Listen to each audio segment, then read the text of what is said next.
good to see that you came back for another class. I'm a bit of a loss though. I'm just not sure what I should teach you today. There's all this amazing technology out there, and I'm just not. What should I teach you guys about? I mean,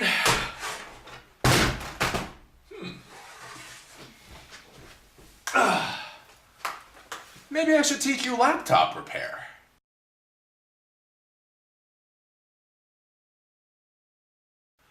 Fixing a laptop computer is surprisingly easy to do. A lot of people are worried and are scared of trying to fix their laptop computer if something breaks. You know, if a screen breaks or a keyboard goes bad, they're either scared of trying to fix it because they're worried they're going to make the problem worse, or they think it's not worth fixing and they just throw it out and buy a new laptop computer. Fixing laptop computers can be relatively inexpensive. Most parts on laptop computers are not that expensive. Things like keyboards only cost about $40. Even screens, if you crack your screen, that's still probably only going to be about $200 for a new screen. So fixing a laptop computer is pretty easy to do, and it's relatively cheap. You do have to be slow when you do this. You have to be slow and precise because, of course, there are a lot of screws in laptop computers, and if you lose the screws, well, the computer might not go back together right again. But if you're willing to go slow, if you're willing to do a little bit of research and take time to do it, fixing a laptop computer is really easy. The one thing that you will have to do is go out and get yourself a nice set of small screwdrivers. I like this little set from Cobalt here.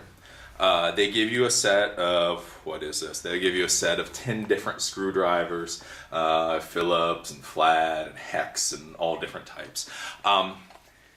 You know what a flathead screwdriver is, and you probably know what a Phillips screwdriver is. The one that you may not know of is called a hex screwdriver.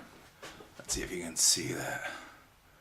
Well, no, you can't. But a hex screwdriver, it looks like a little star on either the screw or the screwdriver, and you may need a hex screwdriver to get into your laptop computer, just so you know that.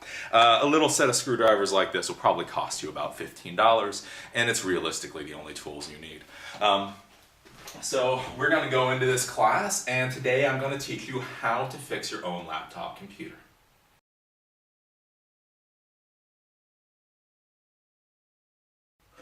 Now, of course, we have to go over the standard warnings and to make sure you understand what you're getting into and make sure you understand the problems that you may have. The first warning that I will give you is before you do anything at all to this laptop computer, crack it open, do any of that, make sure that you know that it's out of warranty. Because if you start playing with this laptop computer, you start pulling things apart and putting them back together, if the problem is under warranty, Sony or HP or Dell would fix it for free. As soon as you start pulling this laptop computer open, that voids the warranty. So if you have a warranty, just give it back to Dell or Hewlett Packard or Best Buy or whoever you got it from and get it fixed through them. It'll be cheaper, it'll be easier. Yeah. So before you open up your laptop computer, make sure that it is no longer under warranty.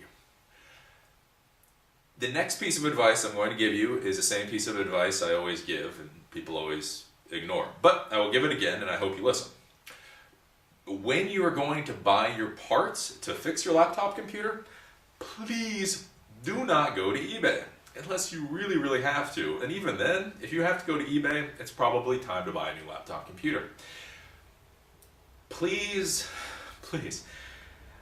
buying things on eBay is just a bad idea. When I was running the store, we would buy things from eBay, we would get the wrong parts, we would get bad parts. It really was a headache.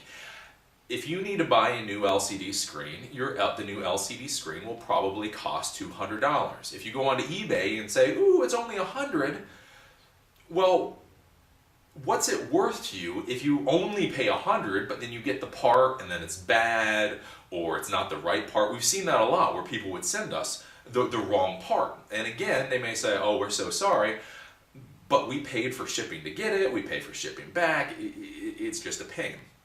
The other problem that you're going to run into when you go to buy parts, this is especially true of the LCD screen or the LCD housing, is sometimes when you buy parts on eBay,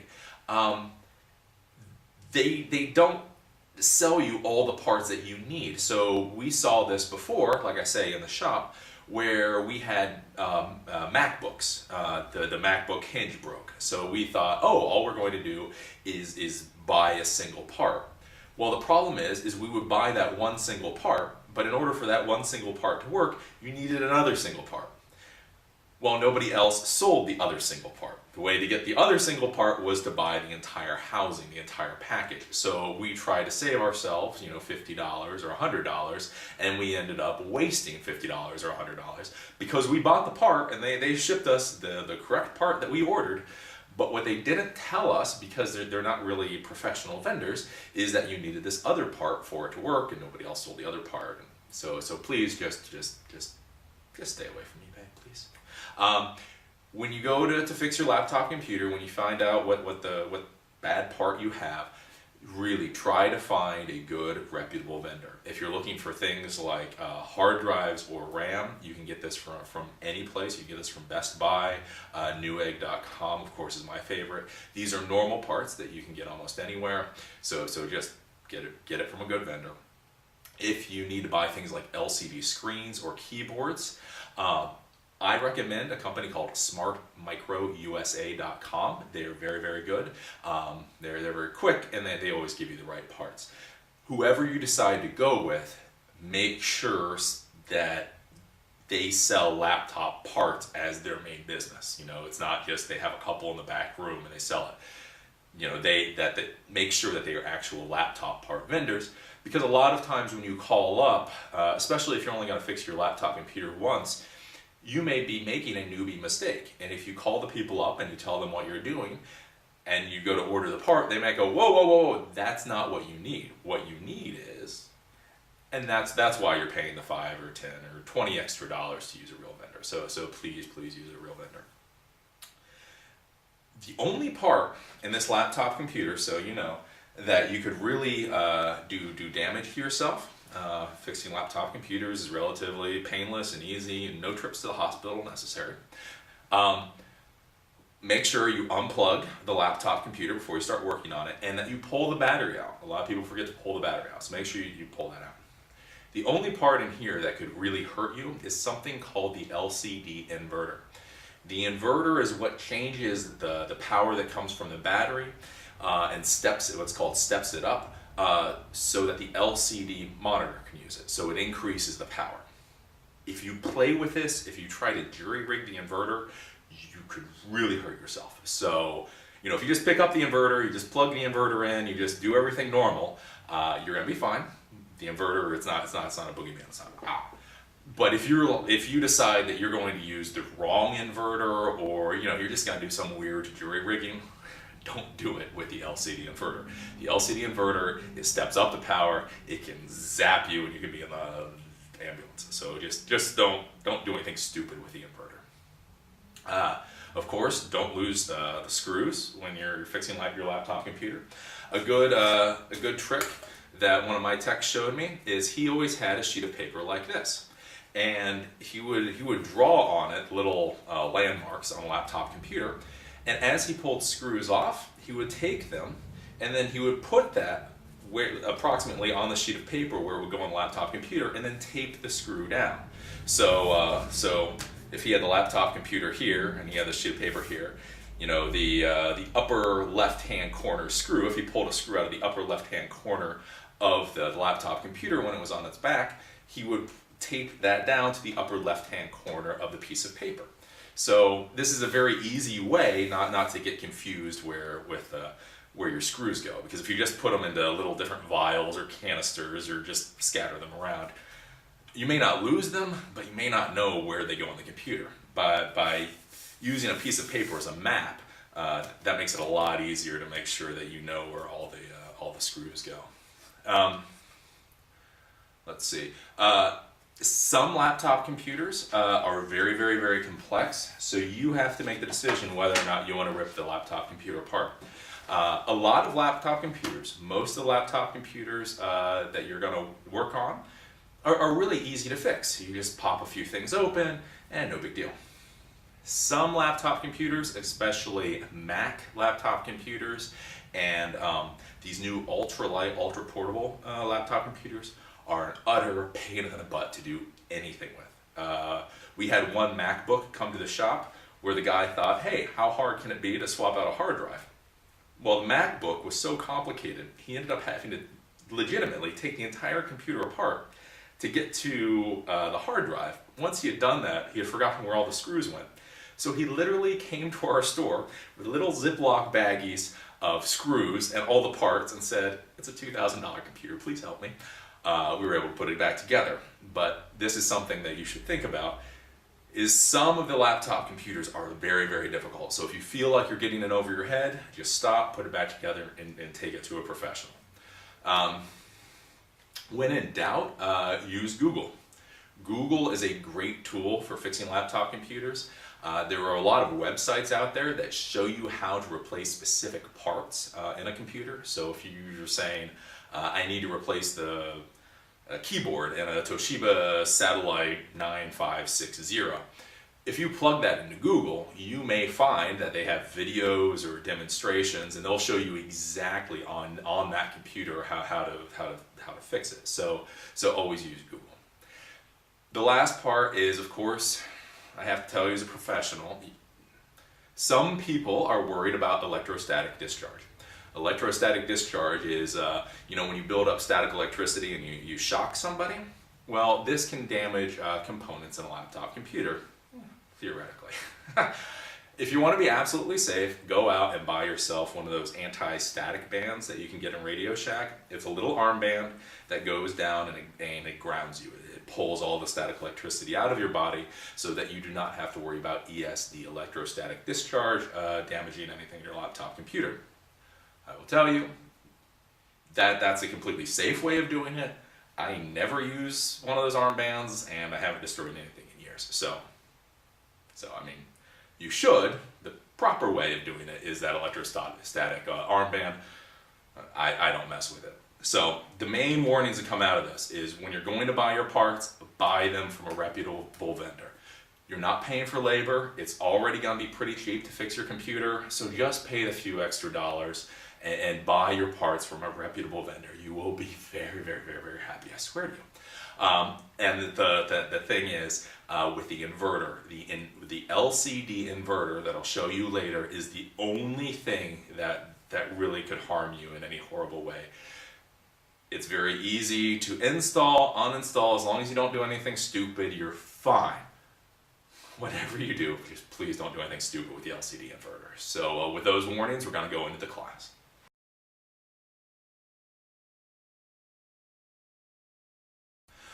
One note on liquid damage. So let's say you have your handy dandy laptop computer and you spill a cup of coffee on it, or your kid spills a soda, etc.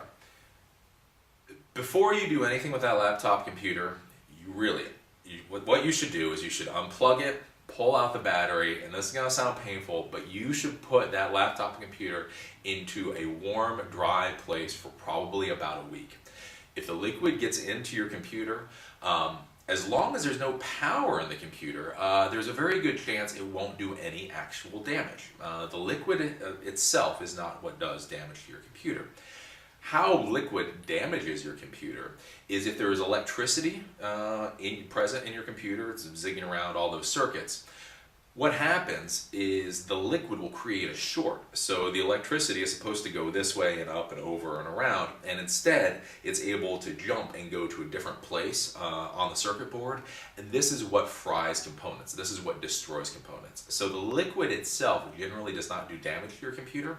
It's the electricity that then flows through the liquid that then shorts things out and makes everything go to hell. So if your computer gets coffee or water or Coke or whatever spilled on it, unplug it, take the battery out, and then put it in a nice, warm, dry place for as long as possible. Like I say, hopefully a week. I know that sounds like a long time, but remember that the computer case, the laptop case, is all sealed up. So if the water gets pretty far in there, it'll take a while before it evaporates and comes out. So that is one warning and one thing to think about with liquid damage is just let it sit for a while.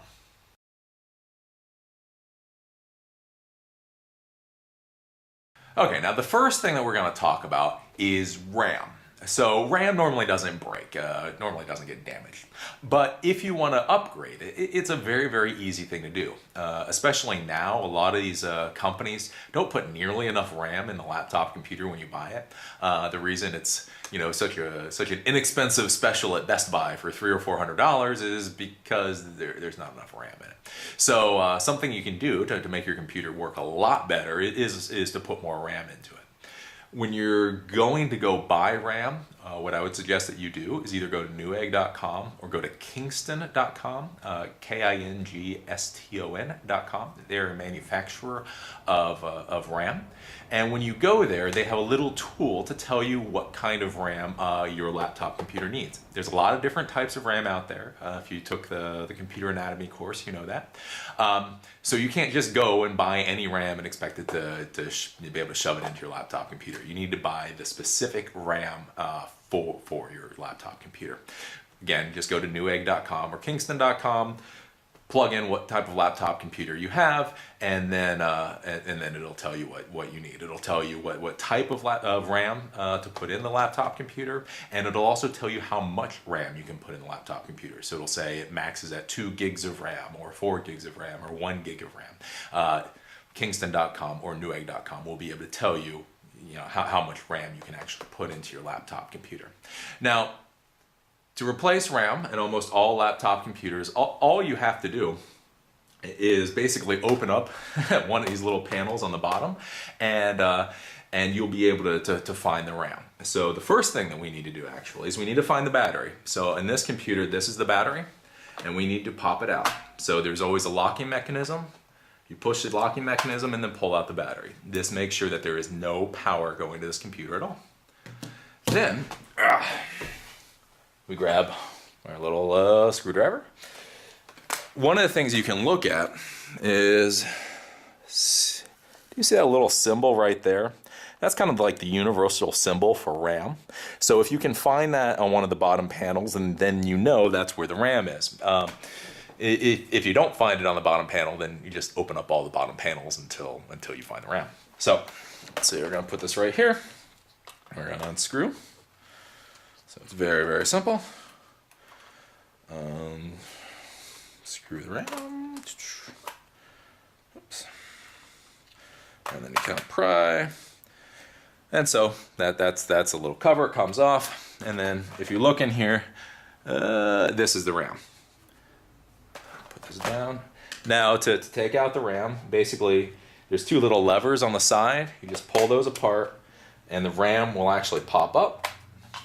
And then you can pull it out. So see, this is a chip of laptop RAM. So this laptop computer, can only accept 1 stick of RAM, because you'll notice there's only 1 slot for RAM. And I don't know what's in here now. This one has 128 megs of RAM. Woo! So, but that's all you do. So if this was brand new RAM that I was installing into it, all I would do is I would take it. I would slot it in, push, and then you push down, and that's it. The RAM is installed. That's how easy it is to uninstall or install laptop RAM. Here's something to think about. If your computer won't boot on at all, or if it's having problems, sometimes you have to do what's called reseating the RAM. Sometimes the RAM, just by day-to-day whatever, gets knocked out of place. So let's say you set the computer down too hard, and the RAM comes out of place just a little bit. That will cause the computer not to boot up at all, or cause some weird problems. So if you're having weird problems, something that you can try to do is reseat the RAM. That basically means pull the RAM out, pull the RAM, all the way out, take a look at it, dust it off, make sure there's no problems with it, and then all you do is you shove it back in. Sometimes that's all you need to do to fix your laptop computer. So that is replacing, upgrading, or reseating the RAM.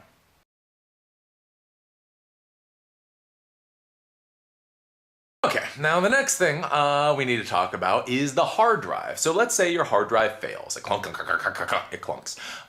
It whizzes, it whirs. You get that stupid little no operating system found, something like that. Or you decide that you need to upgrade your hard drive. Your hard drive isn't nearly the size you need, so you want a bigger one. So how do you replace the hard drive? That's really easy. Again, normally the hard drives are under one of these little panels here. Under one of these little panels. So basically, if you don't know where the hard drive is, you just keep pulling off panels until you find it. So one of the symbols for hard drives that you can look for is see that little thing right there? It looks like 3 little dinner plates or records, and that's one of the universal symbols for hard drives. So you can look on the bottom of your computer and see if it has that little symbol. If it does, that's probably where your hard drive is. If it doesn't, well, then just start pulling off bottom panels until you find your hard drive. So again, let's take the screws out of this.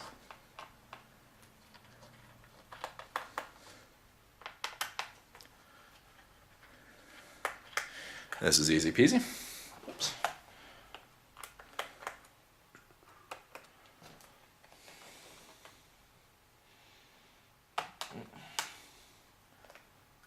Yeah, easy peasy, they say. Now, but sometimes you need to. Yeah.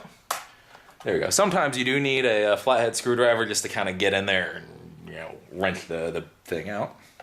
So with this, we find here is the hard drive.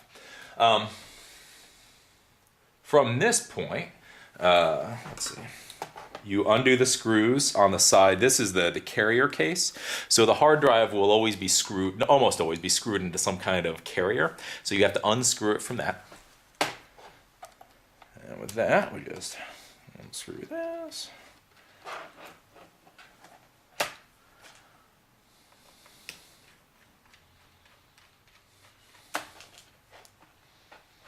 Unscrew that.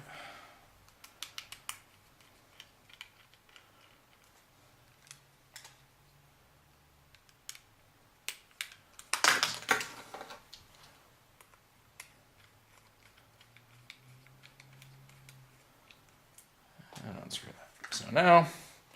So the hard drive pops off the carrier case, and then you'll notice this set of connectors here. If you have a SATA hard drive, the hard drive will just automatically plug into the computer. If it's an IDE hard drive, it has this extra set of connectors, and this is just an adapter. So you just pull this off, and now you have a normal IDE laptop hard drive. So you just go to Best Buy and you say, I want a bigger one of these. So this is a 40 gig. You go in and you say, I want a 500 gig. You get the 500 gig. Then you take this little adapter that you pulled off the other one. You plug it into the new one like this. You then screw your new hard drive into this carrier case. And then you take that and you put it back in the computer and you screw it in. And now you have a brand new hard drive in your laptop computer. So it's that easy. You find the panel under which the hard drive is located. You pull the panel off. You find the hard drive in a carrier case. You unscrew it from the carrier case. If it is an IDE hard drive, you then remove the adapter and you've got the bare hard drive. You buy a new IDE hard drive. You plug the adapter into the IDE hard drive and reverse the process.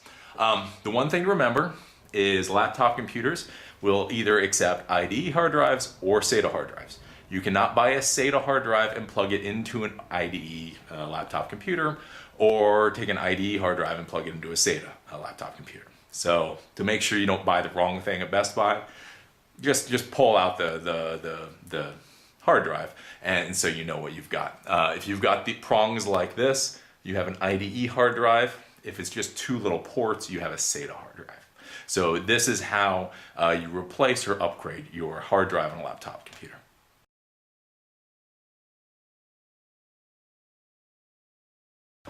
Now the next thing that we're going to talk about is the optical drive. The optical drives means your CD drive, your CD burner, your DVD burner, your Blu-ray player, your HD, whatever, I don't know. Now, one thing to keep in mind is for most laptop computers, 99.99% of laptop computers, or well, maybe 95% of laptop computers, they all use something called a slim drive. The slim drive is a normal standard. So you can go out and you can buy any slim drive and you can pop it into your laptop computer and it'll work. So that's for 95% of laptop computers out there. Now some, the Sonys or those ultralight computers or all that, don't use a standardized slim drive. They use their own special drives. So before you go out and you buy a new optical drive for your computer, do a Google search, go to the manufacturer's webpage for your laptop computer, and make sure if it uses a standard slim drive or if it uses some kind of proprietary slim drive. If it uses a standard slim drive, you can go to newegg.com or any of those places, and you can just buy another slim drive to fit your needs, you know, CD, DVD, Blu-ray, whatever. If it's a specialized optical drive, then you will have to go to the manufacturer or some kind of specialty place to buy one. So how you replace a slim drive over an optical drive is generally very, very, very easy. Again, the standardized ones are very easy. Now, the optical drive, right here, almost always slides out of the computer. So it's always, in order to get the optical drive out of the computer, it has a pin or a screw that holds the optical drive inside. So what you do is you look where the optical drive is, so it's right here, and then you go behind it and you find any screw that might be used to hold it in place, because generally there is only one screw used to hold the optical drive in place. For this computer, it is this one screw right here. So let me unscrew this. And then with this, we have to pop it over, kind of tap it. We get the screw out. And so this is one of those times. See, with these, I didn't bother to tape these screws down to the piece of paper because they're already in a little plastic thing. So I know where they go. So I just put that here. Here, since I might lose track of where this particular screw goes, I will take my piece of paper, and since the screw is from approximately there, I'll just take that, and then I just put a little piece of tape on it. So now I know approximately where that screw went. Once that happens, now let's see. See, I can just slide the optical drive out, and look at that. I have an optical drive. I can just swap this. Again, like the hard drive, this is in a carrier case. So with this, if I want to fully take this apart, I unscrew this.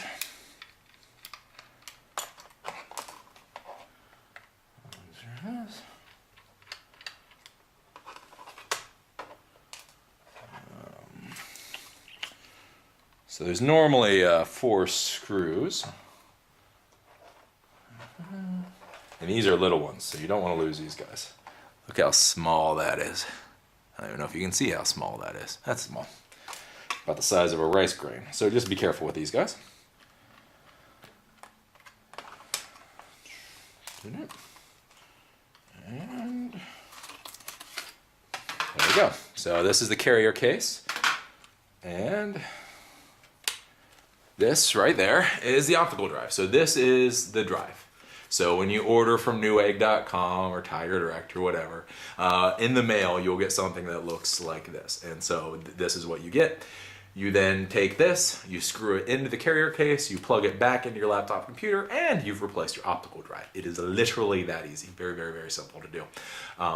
Like I say, just make sure that your laptop computer is one of the laptop computers that accepts, you know, the standardized slim drive. If it doesn't accept a standard slim drive, then you have to go back to the manufacturer to buy the part.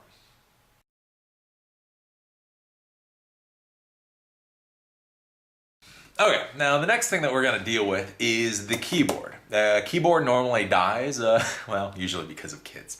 Either kids spill Coke or soda into the keyboard. Because like I say, coffee or water usually doesn't damage things, like electronics, as long as you turn off the computer. But something like Coke will, or soda will, because it's sticky. That sugar gets in there and then goops stuff up. So if somebody dumps Coke in here, that's bad. Or a lot of times we had little 3 and 4 year olds who would pull off individual keys. So they would pull off the F or the G or the space bar. If they pull it off and it's broken, sad to say, no, you cannot just buy another key. They just don't sell them. I know everybody thinks it should be a 50-cent part, but they don't sell the individual keys, and therefore it's not a 50-cent part. You have to replace the entire keyboard. Replacing the keyboard usually is not that horrible to do. You will most likely have to go online or be very patient to figure out how to actually take the keyboard off. Sometimes it can be as simple as there can be a couple of screws. You just take those screws off and you pop the keyboard out. Other times the screws to take off the keyboard can be hidden under the motherboard, or the actual screw to allow the keyboard to release is just deep into the innards of your laptop computer. With this laptop computer, I took the time to I had to take out the screws that were up here. So I had to take off these 4 screws. Once I took off those 4 screws, it allowed me to then pop this top part off. This is its own piece that comes off. So let me just see that. Use my handy dandy flat screwdriver. And even though the screws are off, there's still little hooks in there, so you have to use a screwdriver just to kind of pry things. Let me not break this in front of the world. And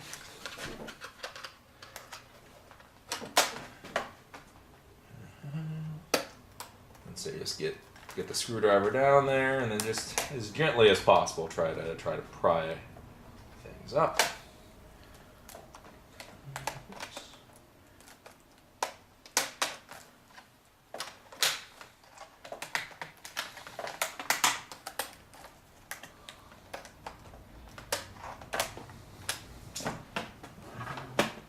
Sometimes you have to pry it from a couple different locations, so I'm going in through the back. Ugh. These things are a pain in the butt. There we go. There we go. So, after a little bitchin', whining, and moaning, this piece comes off. We put that to the side. Now, there are screws under here that connect the keyboard to the frame. So we'll take those screws out.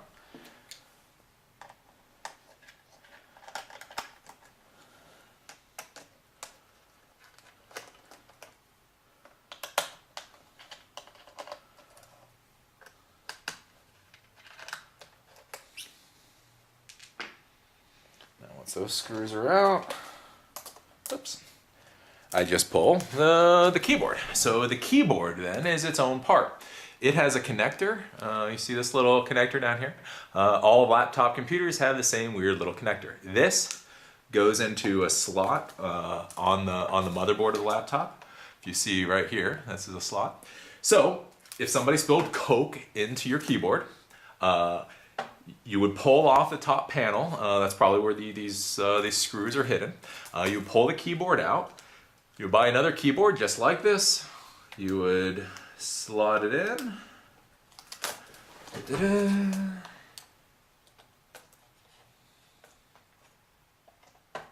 Slot it in as such. Oops. There we go. Like that. And then you put the new keyboard in, you screw it in, and you have a new keyboard. So replacing your keyboard literally can be that easy. It can really be a cluster too. It can be hellish. Like I say, if the screw to release the keyboard is underneath in the motherboard or inside the laptop, it can be a real pain in the butt. But for the most part, it's pretty easy to take out and replace a keyboard. Keyboards normally cost anywhere between $40 to about $60, so it's another pretty cheap repair. So pull off the stuff, pull out the keyboard, plug in the new keyboard, screw everything in, and you have a new keyboard.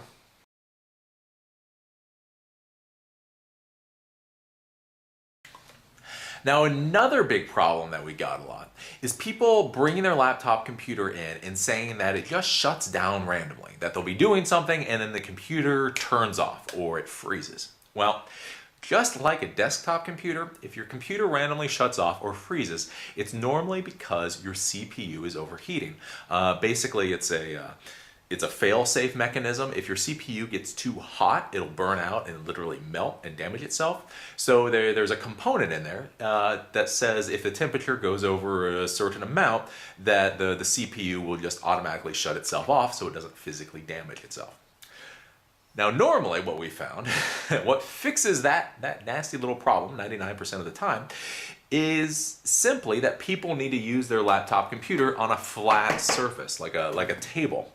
Many people now get really comfortable with their laptop computers, and so they put it on their couch or their bed, or they put a pillow on their lap and then set the laptop on their lap, and then they don't understand why it's freezing up and dying. Well, for some reason, from some stupid reason, it really is stupid from a design standpoint, most manufacturers put the air vent for the laptop computer on the bottom of the computer. See, this one has two big fans, two big air vents. So if you put this straight onto a blanket or straight onto a pillow, that's going to block these air vents entirely, and then your computer is going to overheat. Like I say, you figure people put these on pillows and blankets, so you would think that they would put the cooling vents somewhere else, but they don't. Even to this day, they still normally put them on the bottom. So if your computer just randomly shuts down or freezes up, the first thing to do is put it onto a flat surface, a desktop, or just a normal desktop or a countertop, and then turn it on, leave it on, and you use it that way. If your computer no longer shuts off, well, that was your problem. You need to stop using it on a pillow. If it still keeps shutting down, then it means you probably have a problem with the fan, or something has gotten gunked up in here. Now I'll show you how to fix this. This is a pretty simple repair. Normally, either the fan is a little gunked up, so you take the fans out, you clean them, and it's fixed, or if they're actually broken, sometimes they'll burn out or they're not working right, then you just normally you call the manufacturer and you can buy a new one. The fan assembly is, again, about normally a $50 part. You just call up Dell or Hewlett Packard or whoever and say, I need this part for this computer, and they'll ship it off to you. So I'll show you how to get into that. With this computer, again, you take off a number of screws. So take this one off.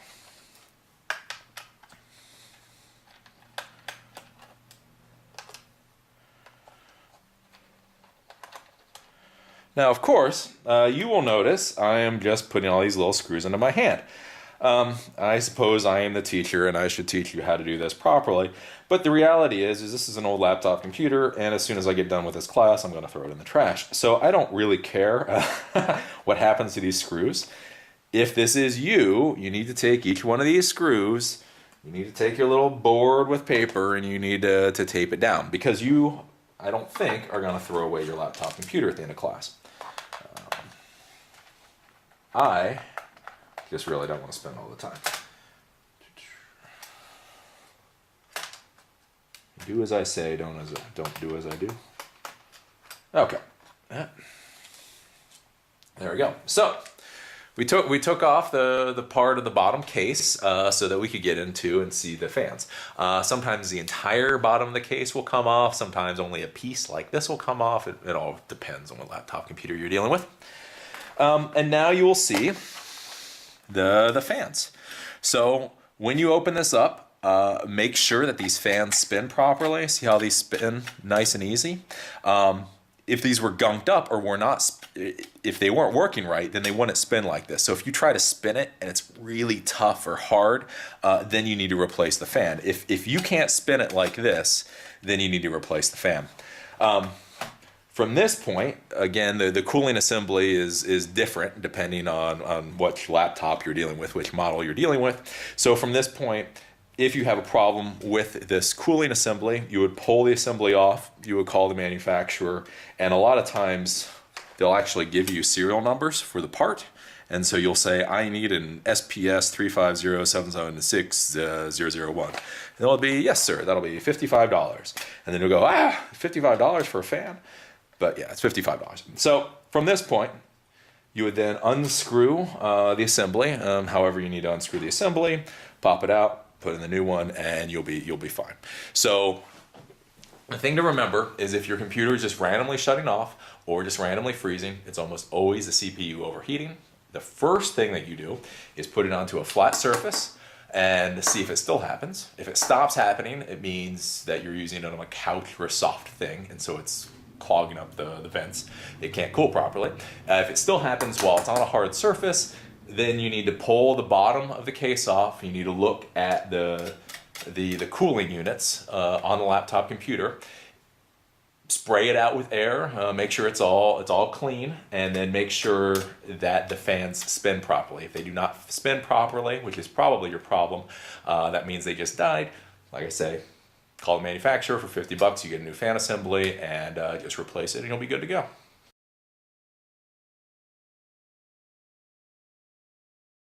Okay, so now we've gone over all the other things. We've gone over liquid damage, we've gone over RAM, hard drives, optical drives, keyboard, overheating. Now the next thing is, what happens if you break your screen or if your screen stops working?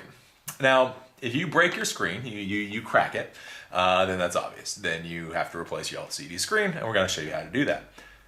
If your screen stops working, you should realize that there are two different parts that make your screen work. The first is, of course, the screen. The next part is that inverter that I talked about way back in the beginning, in the mornings. So if you look at your screen and you see images on the screen, but it's dark, so it's almost black like this, but you can still see pictures and stuff going on, that usually means your inverter is bad. So you just need to replace your inverter. Your inverter is about a $50 part. It's not too bad. If you don't see anything on the screen at all, that usually means the LCD screen itself is bad, and then that's about a $200 part. So let's go in and I'll show you how to pull the LCD screen out, and I'll show you in the inverter and all that. The first thing that you do is you have to realize that they hide the screws for the screens normally under little stickers. So like this little sticker here, see, just a little sticker. You pull off the sticker and you find a screw. Now, if this is your laptop computer and you don't care how it looks, you pull off the sticker, you throw away the sticker, and who cares? If you care how it looks, make sure you save that little sticker. Or if this is for a client's computer, make sure you save that little sticker, because it's not really gonna look as nice if it doesn't have these stupid little stickers. So that's one sticker. Let's see here. That's another sticker. And then I think up here, there's a little sticker, and there's a little sticker. So they had the screws under the stickers. So I'll just undo these screws.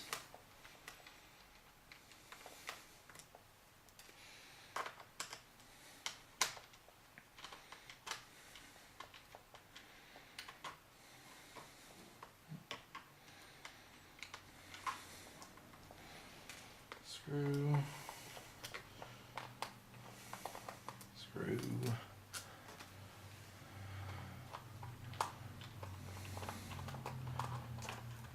Again, remember, I'm not worried about the screws because I'm going to throw this laptop computer away after this class, because it's never going to go back together again. I don't care. It's a piece of trash.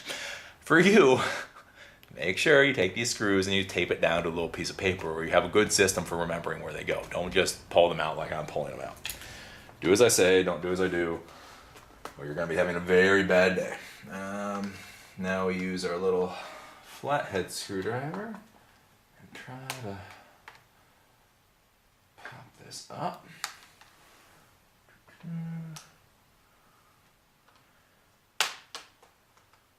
So on top of screws, there's also these little plastic hooks in here. So you just have to gently pry this open once you have the screws out. So there's that.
Alright, so we pried all this off, and then there's a little bit of tape on here that made this a little difficult to come off.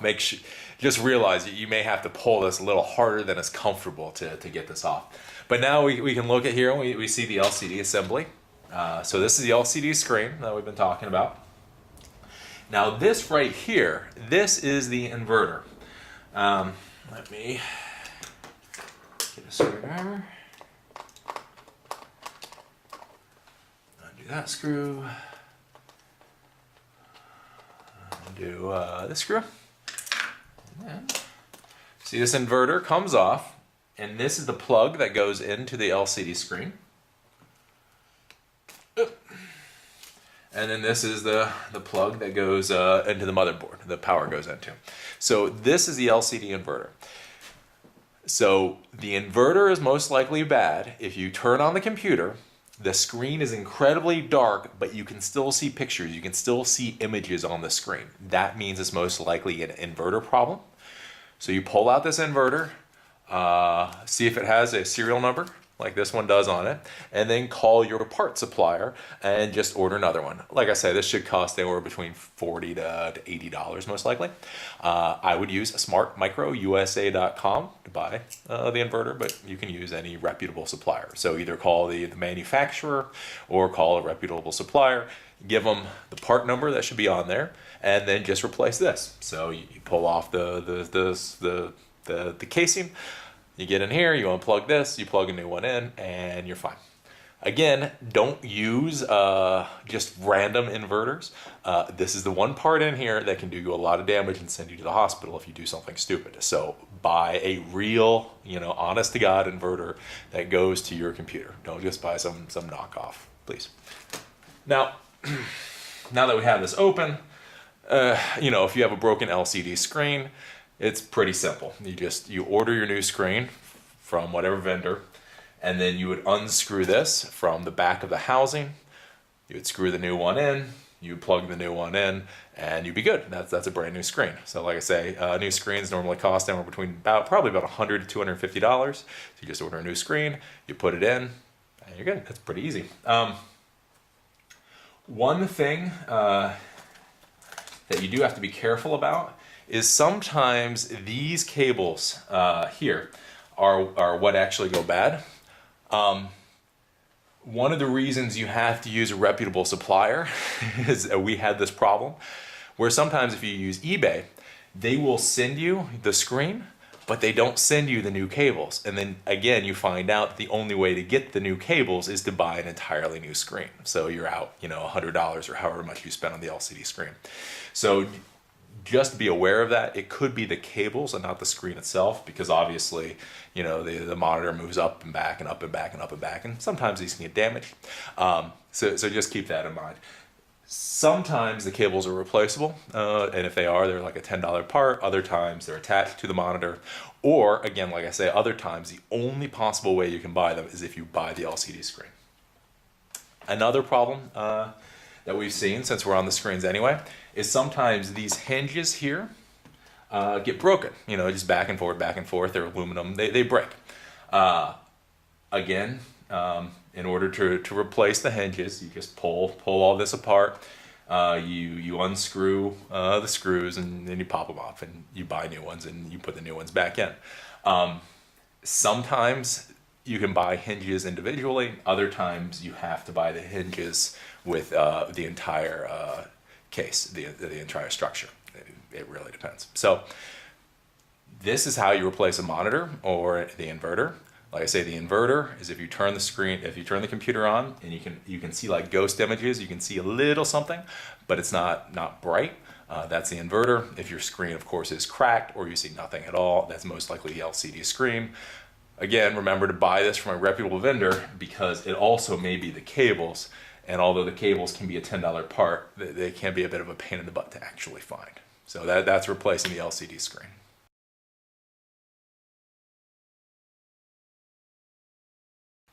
Now, the final thing to talk about is power issues. So what happens if your laptop doesn't power up at all?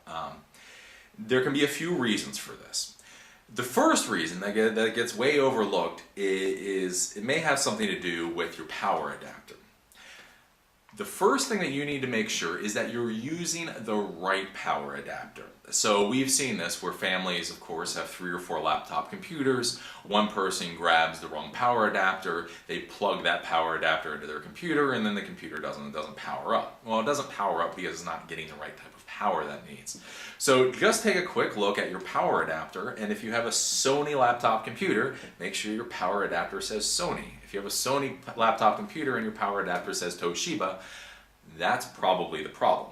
Now, you have to be careful of this because not only if you use the wrong adapter can the computer not power up, but it can actually physically damage your computer. So if you're using a power adapter that sends more power than your laptop motherboard can handle, that could blow your motherboard, and motherboards are just horrible things to have to replace. So always make sure you're using the right adapter, and the first thing that you should troubleshoot is to make sure that you're using the right adapter. The next thing, and this is a weird one, is your power adapter actually is 2 parts. It has one cable, see the cable, then the power adapter that goes to your computer. You don't know how many times I have seen where this cable here is plugged in just a little bit to the adapter, but it's not plugged in enough to actually make contact. So the adapter is not giving any power, and therefore the laptop computer is not getting any power. So if your laptop computer doesn't power up, take this and push it in tight all the way. So you make sure that this connection is good. Now the next thing you look at is all laptop power adapters, or almost every single one out there, has its own little self-diagnostic on it. And that's the little green light that you'll see on most adapters. When you plug them into the wall, you'll see a little green light up here. Well, if that little green light doesn't light up, that means this thing isn't working. It means your power adapter is either bad or plugged into a bad outlet.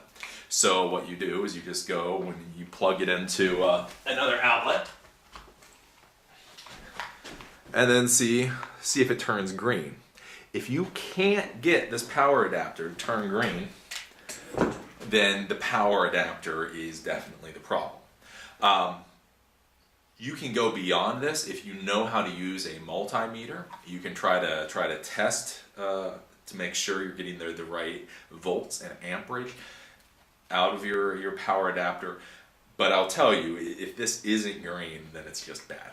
If it is green, then the problem is probably with the computer itself. So that's power adapter. Make sure that's plugged all the way in, and make sure you're getting that little green light. Also make sure that you're using the right power adapter, and I will warn you of this. There are universal power adapters out there, ones you can go to Best Buy or whatever, and there's a specific manufacturer that makes them. The problem is I've seen 3 laptop computers that we got in 1 month that had their motherboards blown out because of the universal power supply. It was the exact same universal power supply on 3 different types of laptop computers and just fried the motherboards. So if you need to buy a new power supply, just go to the manufacturer or buy the exact one for your laptop computer. Don't buy a universal power supply because, like I say, I've seen them fry motherboards, and that's a bad thing. Now, if it's not the power adapter, then it could be only really one of 2 other problems. Either your power jack has become loose, by plugging it in and out, or maybe tilting it, the power jack has actually come off the circuit board a little bit, or your motherboard is bad. If your motherboard is bad, I doubt it's worth fixing your laptop computer. Motherboards are very expensive. You're normally looking at anywhere between $300 to $800 for the motherboard, plus all the work that goes into it. So I wouldn't suggest replacing the motherboard. If the power jack, so the power jack here, if this has come off the board, if you know how to solder, then you can try to fix the power jack. Basically, you keep pulling the laptop computer apart, you pull off all the layers of the onion, You make sure you know where all the screws go. And then when you get down to where that power jack is, if you see that it's loose or if you see that there's something broken with it, you can resolder that power jack. If you know how to solder, it's a very easy thing to do. At my shop, we used to do 4 or 5 of them a day. It's no big deal. If you don't know how to solder, let a professional do it. Soldering is where you take solder, which is a type of metal, and you heat it up, and basically you kind of weld electronic parts together. Well, there's a lot of heat there, so if you don't know what you're doing, you can damage another part of the computer because of that heat. So you put the soldering iron in there and you melt something that you shouldn't melt. So if you know how to solder, you just go in and you can just resolder that power jack. Sometimes it's a little loose, and so you can just resolder it into place. If it's actually come off, or let's say the little prong in the middle has come off, you can buy new power jacks pretty easily. Again, just go to a decent vendor, say I need a power jack for this computer, and they'll send it to you. Sometimes you can be lucky. Some of the Macs and some of the other expensive laptop computers, instead of soldering, they actually have their own little jack. They're their own little card. So you can go in and you can just unplug that card, unplug it from the motherboard just like you would the monitor, plug a new one in, and it's pretty easy. Now sometimes, and just keep this in mind, you may have to do a Google search on this. Sometimes if you have a bad battery, that can also prevent your computer from powering on. So some of these laptop computers, I don't know why they did it, but if the battery is not in the laptop computer, or if the battery has malfunctioned or died, the computer won't turn on at all. So before you go soldering the power jack, do a Google search and see if that's a problem. Just do a Google, if my battery dies, will my computer work? And make sure that you don't think it's a bad battery. So this is the how to fix your computer if you're having a power problem. Make sure that the adapter is plugged in properly. Make sure you have a little green light. If you do, go to your computer, see if there's any problems with this power jack. If there is, then you'll have to replace the power jack. It normally requires resoldering. So if you know how to solder, it's an easy thing to do. Just keep taking parts off the computer until you get down to the power jack and then resolder it. If you don't know how to solder, don't touch it. Don't rip it apart. Give it to somebody who does know how to solder, because if you go in there with a hot soldering iron, you can just melt stuff. It's just bad. And then also remember that it could be a problem with your battery. This isn't the case with 95% of the computers, but some laptop computers, if you have a bad battery, it won't allow the computer to turn on at all.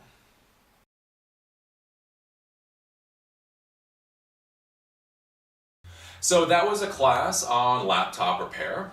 We showed you how to replace a RAM or reseat RAM, how to replace your hard drive, your optical drive. We talked about your power screen, we talked about your inverter, power issues, the whole 9 yards.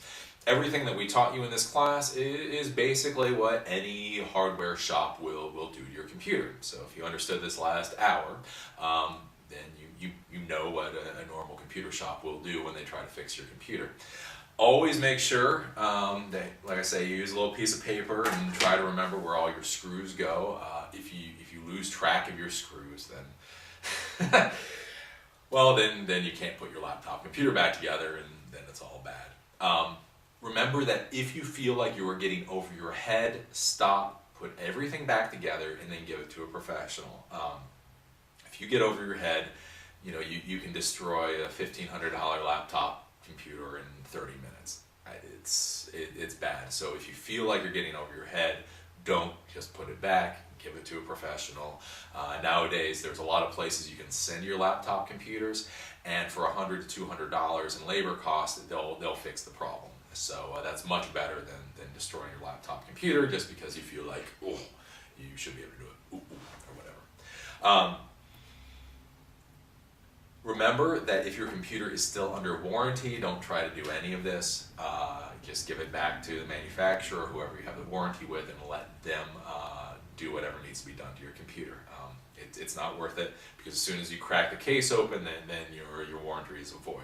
Especially if you get something like Apple Care with Apple, or if you get one of these extended protection plans. I mean, you may have spent $300 to $500 on an extended warranty, and if you crack your computer open to do anything, you may void that warranty. So you don't want to do that. Again, like I said in the beginning of this class, and like I've said in so many classes, and you're probably going to ignore, please don't just randomly buy stuff from eBay. We had a lot of problems with this. I'm serious. I'm begging you. Find reputable vendors and then pay the extra money to use a reputable vendor. They will help you out. You know, when you call up and you tell them what you think the problem is and the part you think you need, by using a reputable vendor, they may tell you the part that you actually need.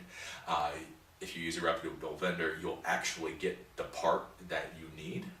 A lot of the people on eBay, what they do is they rip apart the computers, they rip apart dead computers, and that refurbished part that you're getting isn't even necessarily tested. That's what a lot of people don't understand.